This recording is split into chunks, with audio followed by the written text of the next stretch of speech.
So first and foremost, we do homeschool year round. So we don't take like a big long summer break or anything like that. However, to make up for not taking that big long summer break, we homeschool 3 weeks on, 1 week off. So for example, we might homeschool the first, second, and third week of January and take the fourth week of January off and do that every single month. So my kids are getting a week-long break every month. Kids really like it, but it's actually more so for me because I'm able to manage our homeschool a lot more easily, because that week that we're taking off, I'm actually going back to our schedule. I'm revamping things. I'm planning for the next 3 weeks. I'm able to change things every 3 weeks instead of like if I planned out a full 6 months and then wanted to change something, I'd have to go back and do that.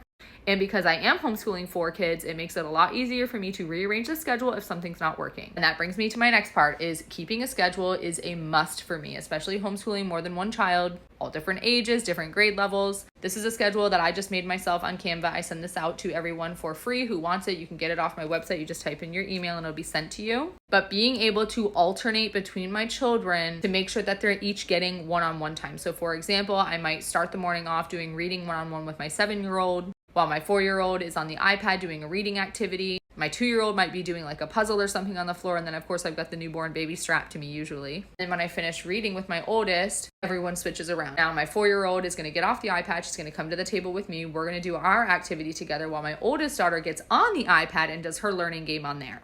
So it's like a constant rotation. That is the only way I'm able to manage it. Another thing that I do is I try to get 1 or 2 subjects to be done online. I'm super OCD and controlling when it comes to reading, language arts, writing, and math. Like the core subjects, I want to be teaching those myself at the table with my kids. But subjects like science and social studies, electives, those kinds of things, I use online programs, online curriculums for those. That gives me a break and it gives me more time to work one-on-one with the kids for the other subjects. In terms of making money, because we do not have money like that, like my husband is supporting us mainly on like $55,000 a year. Starting my social media channels, TikTok, Instagram, YouTube, that kind of thing, took about a year to get off the ground. Like the amount of followers that I have now, that took me like a year and a half to grow to that number to where I could actually start making money on TikTok. Even on the months where I have like the most views on my videos, because that's how you get paid based on the views, I'm really only making like $700 a month on TikTok. But it does add up, because that's when the brands start to notice you. They'll start reaching out to you and pay you personally to make videos for them. So I am making a little bit of money on the side doing that. I also teach online for OutSchool, which anybody can do that. You do not have to be a certified teacher to teach on OutSchool. If you have a passion, if you have some experience teaching a certain subject, could even be an elective like cooking or music or something like that, you can do that.